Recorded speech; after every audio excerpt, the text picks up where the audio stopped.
तर आज आलो होतो आपल्या कॉलेजला परभणीला।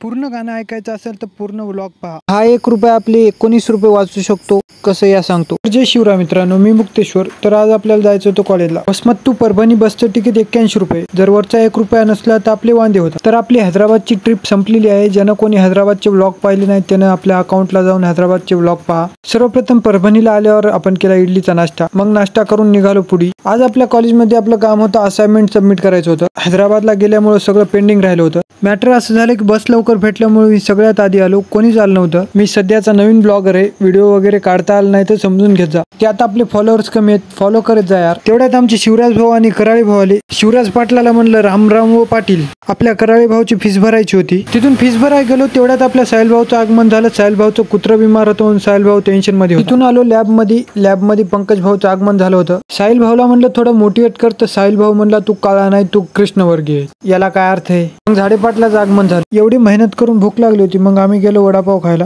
शिवाजी कॉलेजच्या प्रत्येक विद्यार्थ्यांनी तात्याचा वडापाव खालाच असून मग पुन्हा वापस गेलो 4 जण कराळे भाऊची गाडी आण साहिल भाऊच्या गाडीवर। म्हणलं जास्तीत जास्त काय होणार, साहिल भाऊचं रिंग वाकर। इथं आपल्याच रील चालू होत्या बघणं। मग आमच्या समाधान भाऊचं आगमन झालं। तिथून निघालो झेरॉक्सवर, झेरॉक्स मारल्या, प्रिंट मारल्या, मग डायरेक्ट आलो सरच्या कॅबिनला सबमिट करायला। सबमिट करून आपलं काम संपलं। डायरेक्ट आलो बाहेर, पाणीपुरीच्या 2 भेळ घेतल्या। मित्रांनो, व्लॉग आवडला असेल तर लाईक, शेअर आणि फॉलो करा। जाताना तेवढं गाणं ऐकून जा।